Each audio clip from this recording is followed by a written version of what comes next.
بالله من الشيطان الرجيم. بسم الله الرحمن الرحيم. السلام عليكم ورحمة الله وبركاته.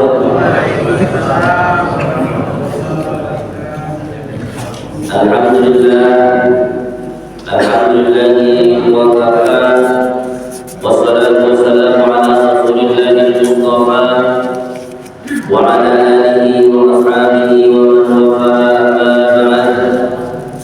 فيا أيها الحاضرون أوصي نفسي وإياكم بتقوى الله فقد فاز المتقون ولا تموتن إلا وأنتم مسلمون. فقال تعالى مذكرا بذلك أعوذ بالله من الشيطان الرجيم. يا أيها الذين آمنوا اتقوا الله حق تقاته ولا تموتن إلا وأنتم مسلمون. صدق الله العظيم. Bapak Ibu, tidak itulah sudah beli jatuh, sudah mulai banyak orang jualan jatuh di pinggir jalan, tukang dulu nanti mendekati tahun baru, jualan jatuh, jualan tangan, jualan mengatinya, banyak di pinggir jalan. Alhamdulillah, syukur pada Allah Subhanahu wa Ta'ala. Pada kesempatan subuh yang berbahagia ini, kita masih sama-sama dan diizinkan oleh Allah Subhanahu wa Ta'ala untuk dapat menunaikan ibadah yang utama. Alhamdulillah, kita menunaikan apa? Ibadah yang paling utama, yaitu sholat. Kemarin sudah kita bahas, kalau tidak salah, sholat itu ibadah yang paling utama. Karena sholat ini gabungan dari ibadah-ibadah yang lain. Di dalam sholat mengandung unsur puasa, betul? Maka saat kita sedang sholat, kita dilarang untuk makan dan minum, puasa. Gitu ya. Kalau Bapak Ibu menunaikan haji boleh makan, betul ya? Tapi kalau puasa, ya kalau lagi sholat, tak bisa makan, tak bisa minum. Sholat juga mengandung unsur apa lagi? Mengandung unsur zakat. Itu zakat waktu. Kita tinggalkan urusan-urusan dunia. Kita semuanya fokus untuk melaksanakan sholat. Tak boleh nyanyi, tapi melakukan ibadah lain boleh nyanyi. Bapak Ibu puasa, kemudian ibu-ibu menyiapkan masakan untuk berbuka. Saat masak itu ibu nyanyi boleh tak? Boleh. Tapi saat puasa, saat sholat bisa nyanyi, bisa. Itu artinya adalah sholat merupakan puncak dari ibadah. Dan ibadah yang nomor satu, peringkat nomor satu, sholat yang peringkat nomor satu adalah sholat wajib. Sholat wajib nomor satu. Dan sholat yang nomor satu lagi dari nomor satu adalah sholat subuh. Masya Allah, meskipun dikerjakan orang tapi sulitnya minta ampun Bapak Ibu. Tapi bersyukur pada Allah, kita pada kesempatan pagi hari ini masih diberikan kesempatan untuk melaksanakan ibadah sholat subuh. Ini adalah Bapak Ibu wajib bersyukur. Gawe kita pagi ini adalah impian bagi orang yang sudah mati. Tuh, gawe kita subuh ini adalah impian bagi orang yang sudah mati. Kemarin sudah disampaikan ayatnya.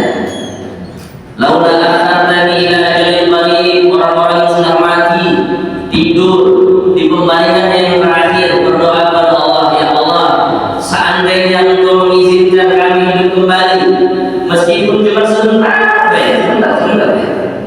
Fa asaddaq wa aku minas sholihin. Sungguh aku akan sedekah dan sungguh aku akan menjadi orang yang soleh. Jangan sampai kaget Bapak Ibu berjanji untuk jadi orang yang soleh, tapi janjinya saat sudah mati. Itu ada. Itu tersirat dalam Al-Quran. Orang-orang yang sudah mati berdoa seperti ini. Maka Bapak Ibu gawe itu supira dan impian bagi banyak orang yang sudah mati. Basyaril masyarina fil ulam. Berilah kabar gembira kepada orang-orang yang berjalan di tengah kegelapan malam. Tapi untuk berangkat ke masjid menunaikan ibadah sholat berjamaah binur tam, dia akan mendapatkan cahaya yang sangat terang benderang yaumil qiyamah, pada yang ke-8 untuk menunaikan ibadah sholat subuh. Ya, barang siapa yang menunaikan ibadah sholat subuh maka dia dihitung seperti menghidupkan satu pagi sepanjang malam. Barang siapa yang sholat isya secara berjamaah maka dia seperti menghidupkan setengah malam. Ya, yang tadi isya berjamaah, yang kemudian dilanjutkan subuhnya berjamaah, ada hadis yang laku. Barang siapa yang mengerjakan itu maka dia akan mendapatkan cahaya yang utuh nanti di hari akhir. Terang-terang orang baru dimasukkan ke dalam kubur, Bu Bapak, tempat yang paling mengerikan itu di kubur. Ya, tempat yang paling mengerikan itu di kubur. Orang yang mendapatkan azab di hari akhir nanti, meskipun belum diazab, tapi dia baru masuk kubur, dia sudah dapat panjer dulu. Baru di dalam kuburan, baru masuk dalam kuburan sudah diperlihatkan beraneka ragam siksa yang akan didapat nanti di hari akhir. Pak, kita paling lama ini hidup berapa tahun sih? Amal ummati, sesungguhnya umatku mabaina sittin wa sab'in, hanya antara 60 sampai 70 tahun. Wa aqalluhum man yajuzu dzalik, sedikit sekali yang umurnya di bawah 70 tahun. Ada yang sudah sampai 60 tahun. Jadi yang sudah umur 70 tahun masih lebih panjanglah hidup kita nanti di alam kubur. Di alam kubur nanti dihisab, nanti digini, masih panjang Bapak Ibu perjalanan. Maka Bapak Ibu, selama kita masih hidup, kita gunakan kehidupan kita semaksimal mungkin. Maka Bapak Ibu dirahmati Allah, di antara amalan-amalan yang perlu kita tingkatkan adalah amalan sholat kita. Tidak usah penting Bapak Ibu dengan amalan yang lain. Ustaz, saya tidak sempat ngaji karena mohon maaf Ustaz, ngaji saya masih berantakan Ustaz. Ustaz, saya tidak sempat lagi untuk melaksanakan sholat sunnah Ustaz, tahajud aku ya Allah Ustaz. Mungkin sholat tahajud itu setahun sekali Ustaz. Tidak sempat lagi Ustaz. Sholat Tuhan juga tidak sempat Ustaz, karena kebetulan saya udah Ustaz. Bapak Ibu tidak usah khawatir, tidak usah bingung. Kita perbaiki kualitas dari sholat ibadah wajib kita. Maka Bapak Ibu dirahmati Allah, insya Allah kita pada kesempatan kali ini akan membahas tentang hal yang penting yang sering dilupakan oleh orang, yaitu adalah hal yang berkenaan dengan wudu. Ya, hal yang berkenaan dengan wudu. Ibu-ibu yang di belakang kemarin sudah sempat dibahas di Masjid Sofia, ya dengarkan baik sebagai penekanan. Rasul pernah bersabda, "Miftahus shalah at-tahur." Miftah itu apa miftah? Kunci. Miftahus shalah, kuncinya salat at-tahur adalah tohar bersuci. Tohar itu bersuci. Tohar itu kebersihan. Kata pembersihan dalam bahasa Arab ada 3. Yang pertama nazafah. Apa Bapak Ibu? Nazafah. Nazafah itu pembersihan. Tapi pembersihannya pembersihan fisik. Itu saya dengar nazafah minal iman. Kebersihan sebagian dari iman. Ini bukan hadis, ini pepatah Arab baik. An-nazafah minal iman. An-nazafah itu pembersihan dari pembersihan fisik. Nyapu, ngepel, lap kacau, itu termasuk dari bagian yang namanya nazafah. Itu pembersihan yang pertama. Yang kedua, ada pembersihan yang selanjutnya namanya tazkiyah. Apa? Tazkiyah, bukan takziah. Kalau takziah, yo, itu mendatangi keluarga kita atau tetangga kita yang lawafat. Ini dibalik Z itu dibalik dari K itu baru K. Tazkiyah. Apa Bapak Ibu? Tazkiyah. Kalau tazkiyah itu pembersihan, tapi pembersihan batin. Kalau Bapak Ibu ingin mengetahui bagaimana tazkiyah itu, sering-sering ikut kajian namanya kajian tasawuf, kajian penyucian hati, kajian akhlak. Itu namanya tazkiyah. Nazafah, tazkiyah. Yang ketiga adalah tohar. Apa? Tohar. Tohar itu juga pembersihan, tapi pembersihannya itu pembersihan fisik dan juga pembersihan batin. Ini yang orang-orang sering lupa. Dianggapnya orang itu mohon maaf, cuma berpersengan badan lain. Miftahul salat al-tahur, kunci salat adalah taharah, kunci salat adalah bersuci. Mungkin di antara jawaban yang bisa menjawab pertanyaan Bapak Ibu, apabila Bapak Ibu pernah bertanya, Ustaz, aku sholat dalam khusyuk Ustaz. Ustaz, sholat dalam aku merasa tidak berhasil Ustaz dari sholat kami Ustaz. Mungkin di antara jawabannya adalah Bapak Ibu belum pegang namanya kunci dari sholat. Mungkin taharahnya masih belum benar. Kalau sudah benar mungkin belum sempurna. Padahal Bapak Ibu, di lain hadis Rasulullah menyampaikan, la tuqbalu sholatu bi ghairi tahur, tidak akan diterima salat tanpa bersuci. Hadis riwayat Tirmizi nomor 1. Gampang hafal hadis riwayat Tirmizi nomor 1. Disampaikan Rasulullah bersabda, tidak akan diterima Bapak Ibu salat tanpa bersuci. Mungkin selama ini kita anggap diri kita sudah benar bersucinya, padahal bisa jadi menurut Allah Subhanahu Wa Taala itu masih belum sempurna. Maka insya Allah Bapak Ibu dirahmati Allah, pada kesempatan yang singkat ini kita akan bersama-sama membahas tentang wudu. Dan Bapak Ibu dirahmati Allah, yang pertama kita harus lihat Al-Quran dulu. Kita juga Quran dulu. Bagaimana Al-Quran berbicara tentang wudu? Di dalam Quran surat Al-Maidah ayat 6. Al-Maidah ayat.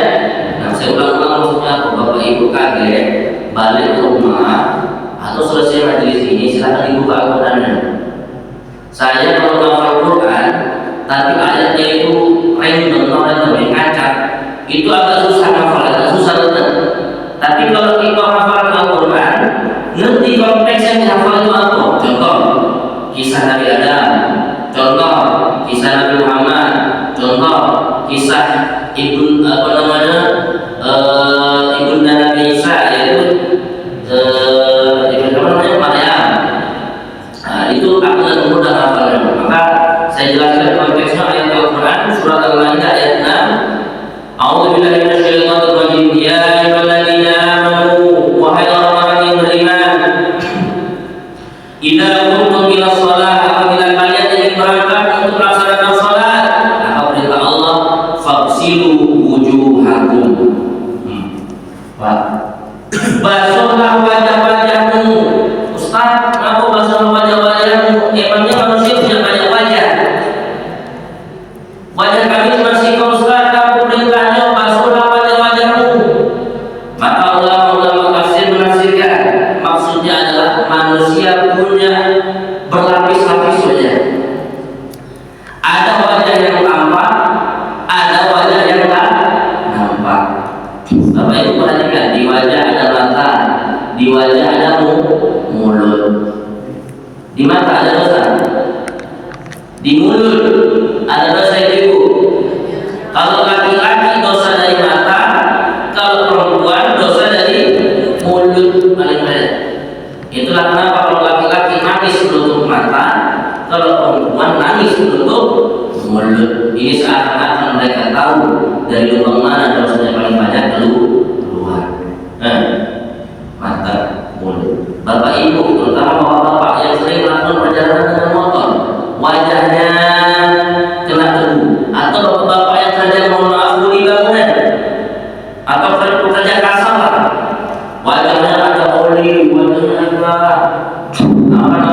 kotoran. Semakin banyak kotoran yang ada di wajah, bukankah bapak-bapak semakin lama mengusap wajah? Begitu juga kalau kita sadar Bapak Ibu, kalau di dosa yang ada di wajah kita ini sangat banyak, maka saat mengusap wajah itu dilama-lamui Bapak Ibu. Jangan cepat bubuknya, seakan-akan dosanya sedikit. Ingat perintahnya, yang diperintah dibasuh adalah wajah-wajah, bukan hanya wajah yang tampak, tapi basuhlah juga wajah yang tak nampak. Maka dibasuh Bapak Ibu wajahnya. Berdoa kepada Allah saat basuh wajah itu. Ya Allah, banyak sekali dosa yang ada di wajahku ini ya Allah. Maka dengan gugurnya air wudu, ya Allah gugurkanlah juga dosa-dosa kami dari wajah ini ya Allah. Jelas Bapak Ibu ya. Jadi itu. Faghsilu wujuhakum. Selanjutnya, wa aydiyakum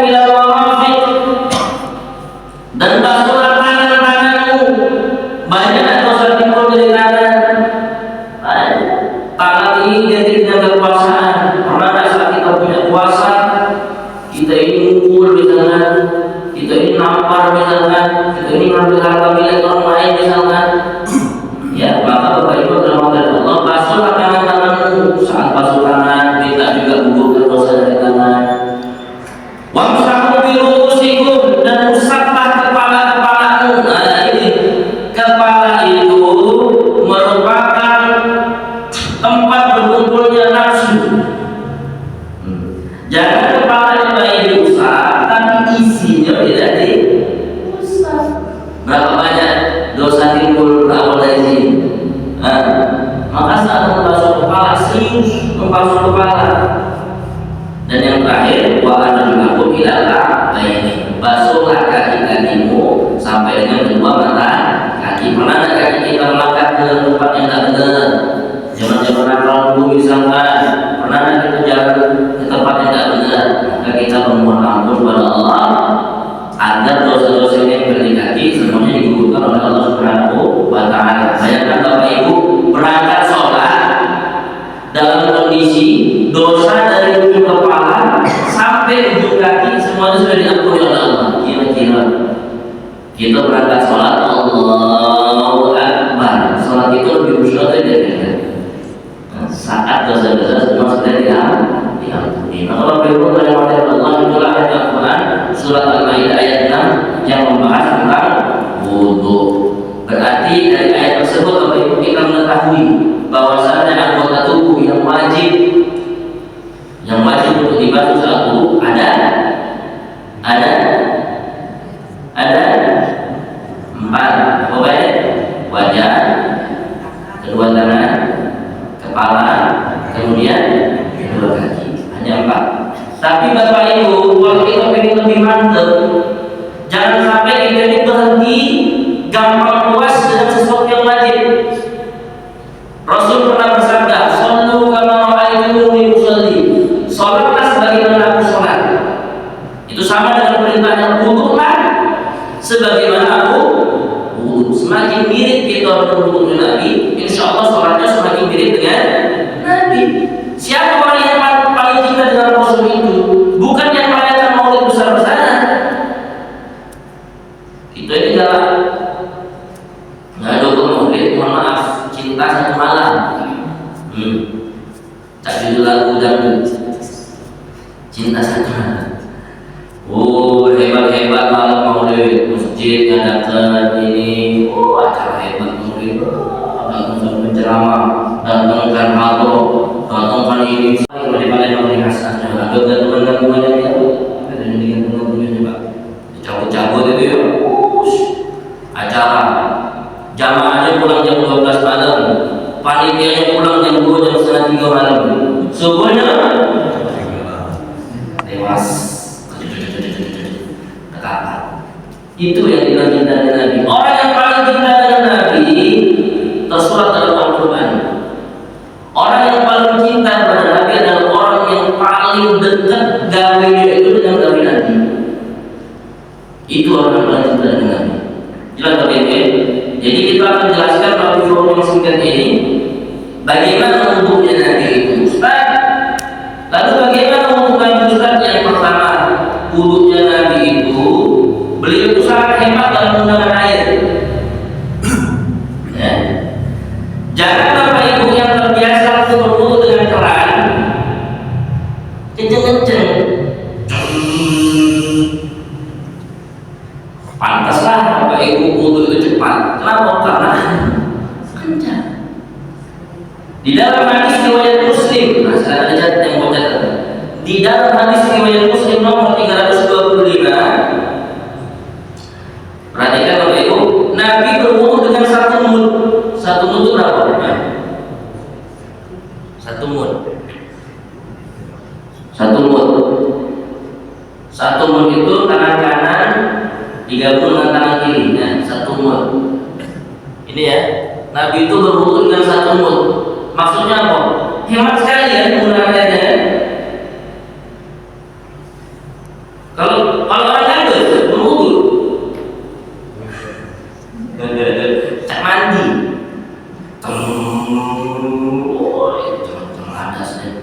air yang terbuang itu lebih banyak daripada air yang terbanyak.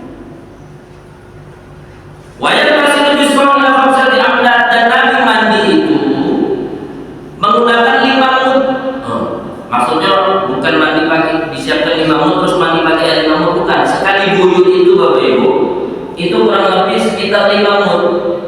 Nah, kalau bapak di mandi kan?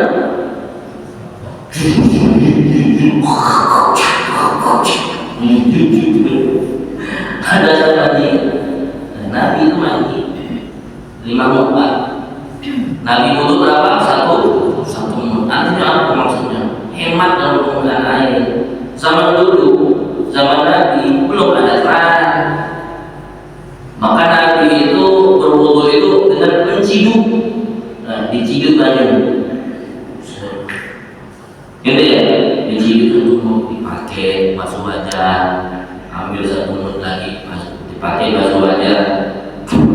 Terus Ustaz yang terbiasa pakai keran yang itu tadi Bapak Ibu usahakan air keran itu bahkan hampir sama seperti menetes. Ya, sabar-sabar banyu itu. Makanya berangkat ke masjid kalau khawatir butuhnya cepat-cepat atau ketinggalan jamaah, makanya berangkatnya itu ada awal sedikit agar tidak terburu-buru ketinggalan imam. Berangkat lebih awal sedikit, gitu loh. Ya, ada tetes, tetes itu lama-lama. Sudah terkadang usahakan kalau ingin mantap didorong, ditutup keran itu sehingga air tidak menetes, ya. Kemudian basuh pelan-pelan. Saat basuh wajah itu dirasa niat, ya Allah, banyak dosanya ya Allah, aku di sini ya Allah. Mantap. Jelas ya? Nah, itu yang pertama, hemat dalam penggunaan air. Kita bicara anggota tubuh dulu, itu bicara sunnah-sunnah Nabi dulu. Kemudian yang kedua, maksimal membasuh sebanyak 3 kali. Nah, silakan catat, maksimal membasuh sebanyak 3 kali. Hadisnya riwayat Nasai nomor 140. Hadis riwayat Nasai nomor 140. Ada pernah suatu ketika orang Badui tanya kepada Rasul, wahai Rasul, bagaimana cara wudu itu? Lalu Rasul memperlihatkan kepadanya cara berwudu yang semuanya 3 kali. Kemudian beliau bersabda, barang siapa menambah lebih dari ini, dia berbuat kejelekan dan berlebihan serta berbuat zalim. Artinya apa Bapak Ibu? Tidak boleh membasuh lebih dari 3 kali. Barang siapa yang berbuat demikian, maka dia berbuat keburukan dan dia telah menghambur-hambur. Bukankah menghambur-hambur itu termasuk larangan dalam agama Islam? Ya, berlebih-lebih itu bukankah dalam agama Islam? Maka dijadikan, disetting. Itulah termasuk di antara tugas dari setan yang mengganggu wudu. Siapa kemarin sudah belajar, sudah kasih tahu siapa setan yang mengganggu wudu. Namanya siapa Bapak Ibu? Namanya setan wal'an. Dengan buku lagi, namanya setan wal'an. Ibu-ibu bapak harus hafal nama setan juga. Kaget itu nama Nabi. Kan Nabi jumlahnya kan? Nabi itu jumlahnya 124.000. Banyak. Oh mungkin wal'an ini nama Nabi yang tidak disebut dalam Al-Quran. Nah, dipakailah nama wal'an ini untuk jadi nama anaknya Muhammad wal'an. Bisa. Harus setan yang khusus mengganggu orang wudu. Di antara tugasnya adalah menjadikan orang ini ragu. Sudah berapa kali aku membahas ini? Aku sekali, aku 2 kali, aku 3 kali, aku 4 kali ya. Sudah sempurna memberikan was-was. Nah, setan itu memberikan apa dalilnya? Alladzi yuwaswisu fi sudur was-was, memberikan was-was kepada manusia. Ada dia itu ragu berapa kali dia itu membasuh. Aku 3 kali, sudah 3 kali atau belum, sudah atau belum. Dijadikan ragu. Membasuh maksimal sebanyak 3. Boleh kurang dari juga. Boleh kurang dari 3 kali ya? Boleh. Nah, Rasul juga pernah mempraktekkan wudu sebanyak 2 kali basuhan. Dalilnya apa? Hadis riwayat Bukhari nomor 154.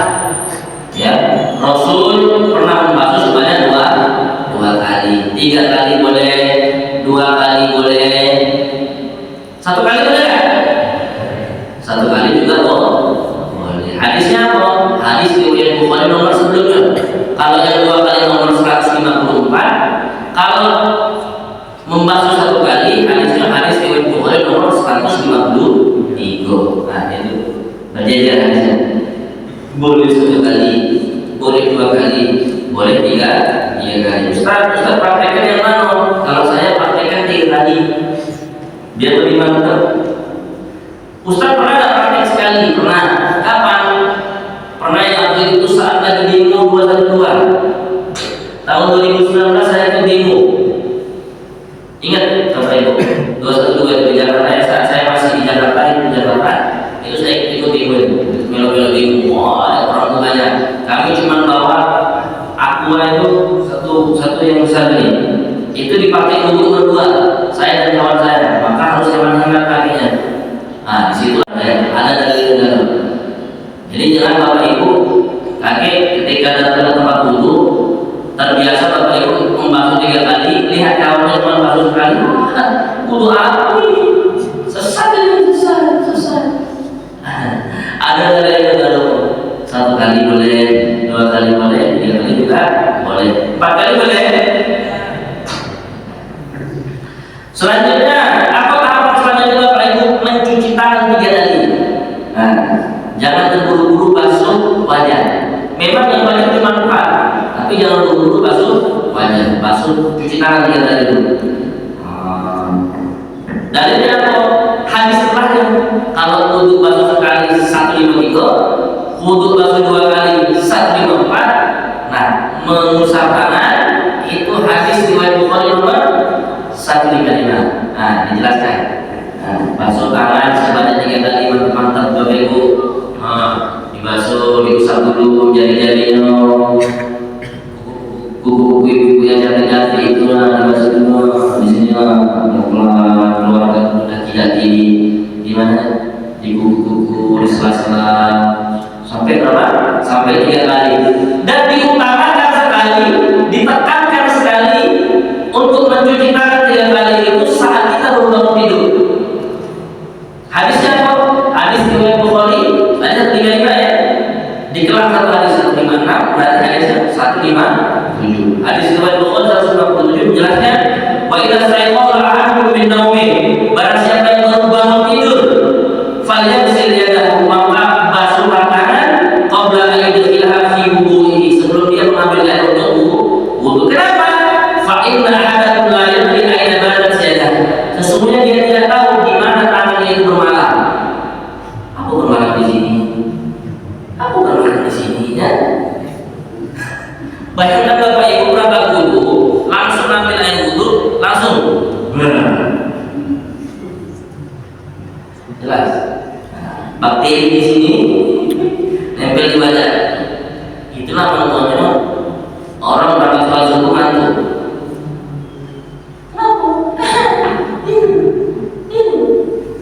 Masuk lagi langsung nih. Masuk dulu. Tangan sebanyak 3 kali. Selanjutnya langsung basuh wajah. Jangan dulu basuh wajah. Ada 3 hal yang bisa dikerjakan dalam satu waktu. Apa? Madmadah, istinsyaq, istinfar. Apa? Yang pertama, ikuti saya. Madmadah. 1, 2, 3. Madmadah. Madmadah. Madmadah itu apa? Kumur-kumur. Madmadah. Jangan kumur-kumur kan itu nama ngomong kan? Madmadah. Kumur-kumur. Kemudian apa? Istinsyaq. Ikuti saya. 1, 2, 3. Istinsyaq. Nah, istinsyaq itu memasukkan air ke dalam hidung. Yang kedua apa? Istinsar. Apa? Istinsar. Madmadah, istinsyaq, istinsar. Madmadah, istinsyaq, istinsar. Jangan habis masukkan hidung nanti keluarga lagi. Keluarga. Istinsyaq, istinsar. Nah, itu Bapak Ibu bisa dilakukan dalam satu gerakan. Cara dalam gerakan ambil 1 mulut air, kemudian sebagian dari itu dikumur-kumur, sudah kumur-kumur langsung dihirup. Dan kuat-kuat hirupnya Pak, kecuali saat datang waktu saat puasa dengan perempuan. Kan ibadah itu, sampai itu makan. Itu lah Ustaz sengaja Ustaz sekalian makan. Mumpung dulu ambil kesempatan. Nah, itu adalah larangannya lah, bukan larangannya tidak. Kalau bisa jangan dilakukan inilah. Rasul buat ketika istinsya, jangan lakukan buat istinsya itu hanya ketika waktu puasa. Ada hadisnya. Dalilnya hadis riwayat Bukhari nomor 155 juga. Ya. Summa adkhala yaminahu fil ina sama qada waslan syaqqa. Nah. Dulu kemudian istinsya, kemudian istinsa. Dan sangat ditekankan Bapak Ibu perhatikan, dan sangat ditekankan apabila Bapak Ibu baru tidur. Nah, berarti ditekankan berapa? Ada dua waktu tidur itu. Ditekankan 3 kali. Sama istinsa, sama istinsa. Kenapa Ustaz? Karena setan bermalam di lubang-lubang. Maka saat sebelum berangkat sholat diusahakan istinsa dan istinsa agar kita mengeluarkan setan yang ada di lubang hidung. Itulah untuk membantu Bapak Ibu kalau berangkat sholat subuh biar tidak ngantuk. Makanya kalau ngantuk subuh, kenapa? Karena setannya belum semua keluar. Masih ada yang ingat di sini. Sholat subuh, kemudian masih ada setan ingat sini. Mama nggak khusyuk, mama nggak setel sholatnya, masih ada di sini. Maka jangan khawatir Ustaz sakit, Ustaz sudah lah Bapak Ibu. Mantap. Di antara keuntungan medisnya adalah ketika kita istighfar itu menghindarkan dari penyakit sinusitis, penyakit infeksi saluran pernapasan bagian atas. Nampak kalau istighfar itu Bapak Ibu yang nggak bisa keluar itu apa namanya?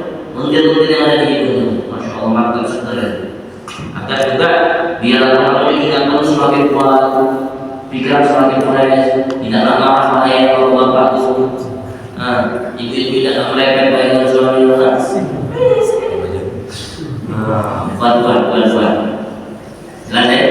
Selanjutnya, barulah kita membasuh wajah. Ingat Bapak Ibu, bagian wajah yang harus dibasuh. Kalau bagian atas, awal lumut rambut. Nah di sini, bagian atas harus naik. Kalau bagian bawah, bagian janggut, bukan bulu janggut. Kalau bulu janggut aku di sini, ini bukan janggut, ini namanya bulu janggut. Nah, bukan masuk sampai sini, bukan. Sini lah janggut sampai sini. Ya, nah, ini harus basah. Kemudian kalau kanan kiri, nah, sampai batas telinga. Nah, bagian sini sampai ke bawah sini, ini semua harus basah. Maka saat membasuh wajah itu birogo Pak. Sudah basah belum? Bagian sini, nah dicek. Kurang, tambah lagi. Kurang, tambah lagi sampai sebanyak 3 kali maksimal. Nah, dan ingat berniat itu kan mazhab Syafi'i mayoritasnya. Mazhab Syafi'i itu ketika berniat wajib berbarengan saat melakukan gerakan pertama dalam ibadah tersebut. Contoh kalau sholat, Bapak Ibu kalau berangkat haji dan umroh ya, imam kan cepat ya takbir, Allahu Akbar.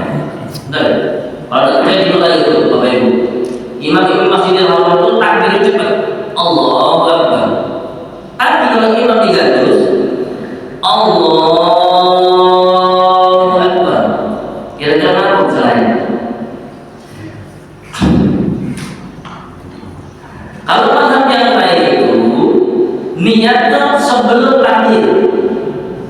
Jadi sudah memikirnya sebelum takbir. Tapi kalau kita mayoritas mazhab Syafi'i di Indonesia itu niatnya wajib berbarengan saat takbir. Allah sambil menangkan ya. Allahu Akbar. Adalah. Begitu juga dengan wudu itu anggota tubuh yang wajib pertama kali dibasuh adalah apa? Wajah. Kalau basuh tangan tidak wajib, itu sunnah. Mata itu tidak wajib, itu sunnah.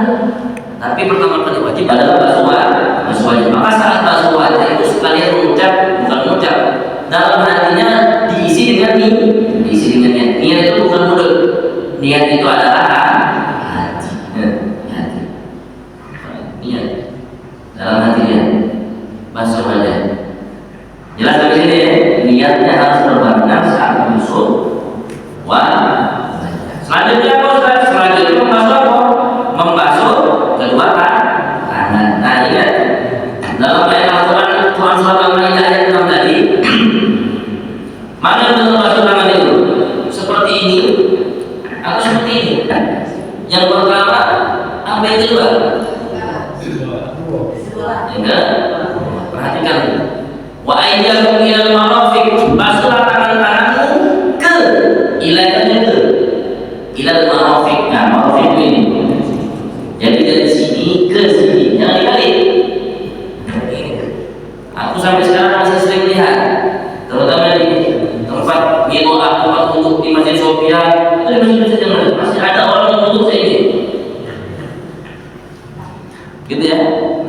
Nah, yang benar perintahnya seperti ini. Ilal marafiq, ila itu yang ke dari Palembang ke Pragumuli. Berarti tujuannya adalah Pragumuli. Sama, ini perintahnya. Tujuannya adalah sini. Maka wudhunya dari sini ke sini. Satu. Boleh ini boleh. Tapi satu hitungannya. Satu. Dua. Jelas sampai ibu ya. Kemudian ini. Selesaikan yang kanan dulu, baru yang senang. Nah, ini kita lihat. Tuh. Kemudian yang selanjutnya sudah membasuh tangan, membasuh kepala ke lutut. Kepala ke lutut. Penting kan?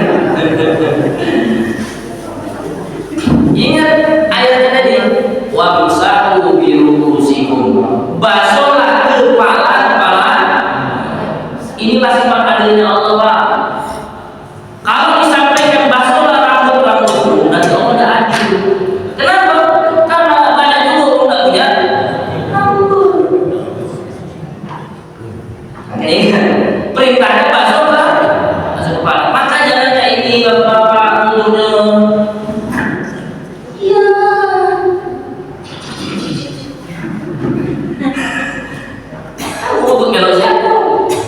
Ayat Al-Quran jelas, berwudhunya membasuh kepala, bukan rambut. Bagaimana cara membasuh kepala dan Rasul? Perhatikan Bapak. Ingat, ayatnya saat nyampe kepala ini agak berbeda. Kalau tadi cucilah wajahmu, cucilah tanganmu, saat sampai kepala agak lain. Usaplah kepala. Apa perbedaan Ustaz? Yang pertama, ditadah dulu air, sudah tertadah, kemudian dibuang. Airnya dibuang, kemudian usap. Bagaimana cara usapnya Rasul itu? Bapak Ibu perhatikan. Ditarik pertama dari bagian atas, bagian depan, ditarik ke belakang. Kemudian ada sisa di sini. Dan ke nah, itu sekali tarik. Saya ulangi ya, dari depan ke belakang.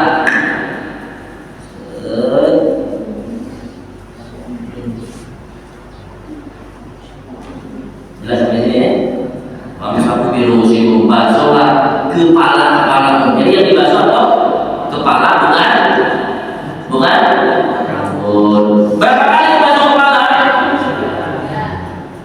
Nah, uniknya Bapak Ibu perhatikan, di banyak hadis disampaikan bahwasanya Rasul itu ketika mengusap kepala hanya satu kali. Bapak Ibu, yang lain 3 kali. Saat mengusap kepala usahakan usap sebanyak 1 kali. Tapi boleh 3 kali tidak boleh? Boleh. 2 kali boleh. Tapi di banyak hadis Bapak Ibu ketika menjelaskan gerakan wajah, tangan, kepala, lagi uniknya ketika mayoritas hadis itu disampaikan Rasul itu saat mengusap kepala disampaikan hanya satu kali. Maka mengusap kepala hanya 1 kali. Sepada buang depan ke belakang tarik, kemudian yang jari ini itu langsung ke telinga. Seperti itu Bapak Ibu. Ya. Yang selanjutnya masuk kaki.